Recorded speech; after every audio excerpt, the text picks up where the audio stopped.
Wanna bet you're the Antichrist? My name is Ken, I'm 45. I sell used cars in Queens. Or I did. Because for the last 3 weeks I haven't signed a single contract, because no one asks anymore. But let's start at the beginning. Before everything changed. I grew up in foster care. My biological parents, no idea. Adoption sealed. My foster father once said I was dropped out of nowhere. No documents, no birth date, just a note with my name, Ken. Handwriting looked like someone wrote it with trembling fingers. My life was average, quiet. I spoke little, smiled less. Customers always went to Mark, my coworker, the smug bastard with the designer haircut and the jokes that were always just a little too loud. "You sell cars like a funeral speaker, Ken," he once said, leaning over my desk. "No wonder you never hit your quota." I said nothing. What could I say? He was right. Then one day in March, my stock portfolio exploded. Some obscure mining startup I'd forgotten years ago went viral. My $12,000 turned into $12.7 million overnight. I thought fraud, hacker, mistake.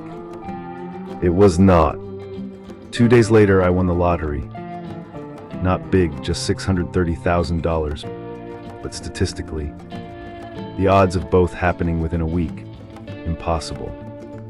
And yet, it was real. I bought a new suit, then a penthouse in Midtown, then a Rolex I never wore. The money didn't make me happy, it made me calm. Like suddenly everything was possible, and like I already knew it. The first time I noticed the voice was when I stood in front of Mark. He was provoking me again, something about my social deficiencies. I opened my mouth and said things I hadn't planned. "You're an empty man, Mark," I heard myself say. "You talk loud because you're afraid no one will notice you're there. You fear silence, emptiness, yourself." His face went pale, he stammered, walked away.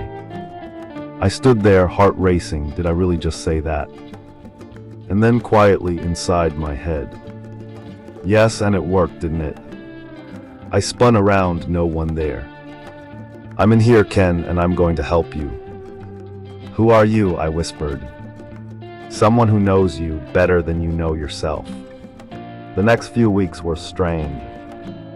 My sales numbers rose, not slowly, they exploded. I talked to customers and they nodded, smiled, signed, like I could read their minds, like I was shaping them. Women who'd never looked at me before started messaging, came home with me, left in the morning with a look of reverence on their faces. "You're different," they said, "so sure, so powerful." I laughed. "Am I?" "They feel it," the voice said. "You're growing, stronger, more important." I trained, ate better, slept less, but instead of exhaustion I felt awake, hyper-aware, like I'd been asleep for years.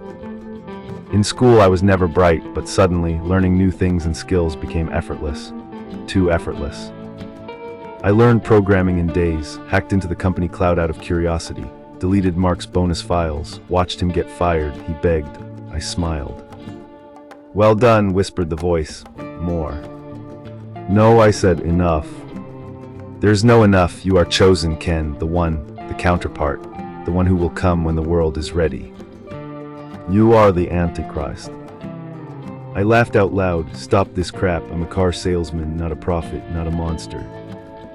"Wanna prove it? Let's make a bet." "A bet on what?" "I say you can found a cult tonight, 100 followers, all would obey you, do anything you say." "That's ridiculous." "If you succeed, you belong to me, forever. If not, I leave you alone, forever." I took a deep breath. "Deal, you'll lose." But before that happened, there was the hotel. I don't remember how I got there, only that I woke up one morning in a king-sized bed in a penthouse suite at the Orion NYC. Gold wallpaper, view over Manhattan, and the smell. Perfume, female, sweet, underlaid with iron. My suit was torn, shirt open. Gloves, I never wore gloves, lay under the bed. Black leather gloves with dark stains. I looked in the mirror, under my fingernails, dried blood. In the bathroom, 3 women naked, dead, eyes wide open. Mouths frozen mid-scream, no visible wounds, but their necks slightly discolored, like from a tight grip. I staggered back. What did I do? "You enjoyed it," said the voice, "finally desired, finally feared, finally free." "I didn't do this, I don't remember." You did, but you don't want to remember because it felt good. I cried, I vomited, I wanted to go to the police. Instead, I hacked the security system, logged in like a technician, deleted every recording from the hallway, the elevator, the suite, automatically, without thinking, like my body had done it 1,000 times. I vanished, no one saw me leave. In the days after, I tried to live normally, but guilt ate at me. The images came at night. I dreamed of their eyes, their silence. And the voice, it laughed. That's why I went to the morgue. Because I needed to prove I wasn't who it claimed I was. That I wasn't the Antichrist. That I couldn't control anyone. I needed proof. If I couldn't gather a cult, then it was all madness. Wealth, power, strange abilities, but no destiny. So I drove there, hacked the cameras, manipulated the night guard, told him I was FBI, special investigation, classified order. He believed me, opened the cold chamber. Inside lay 6 bodies, among them the women from the hotel, the ones I didn't remember, the ones whose blood I'd found under my nails. What are we doing here?" asked the second guard, young, trembling. I looked at him, said nothing, just stand beside your colleague. Then I placed my hands on the first corpse. I didn't know what I was doing, but my body did. A jolt ran through the room, the lights flickered. The dead didn't breathe, but their eyes opened. Slowly, silently, they stood up, obedient like puppets. As I touched the first, her mouth twitched, not from pain, but as if she wanted to smile. The 2 guards fell to their knees. What are you?" the younger one whispered. I wanted to answer, but the voice was louder. "Tell them." I raised my hand, spoke only 2 words. "Follow me." They nodded, wept, prayed. I deleted the recordings, left the building, went home. By sunrise I counted 8. The 6 corpses, the 2 guards. All obeyed, but only 7 did so in silence. The younger one smiled. I grinned. "You lost," I said aloud. 8, the dead included, not 100. "Check your phone," said the voice. "Search your name." I did. Ken Marshall Morgue Resurrection Live, thousands of search results, videos, live streams, forums. The younger guard had streamed everything, all night, over 2.3 million viewers, live with chat. And after that, the video spread, translations, cults, pilgrimage sites. The new king. The one who walks among the dead. The new world. I scrolled, pictures of people with my name tattooed on their arms, others who sacrificed themselves. Children writing "Ken comes" on classroom boards. I kept searching. Statistics reports a Harvard study.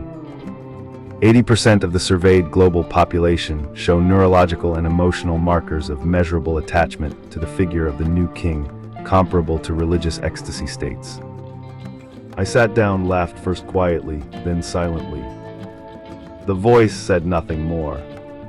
I went to the bathroom, looked in the mirror. My face sharp-featured, cold, sovereign. I opened my mouth, said nothing. But I smiled.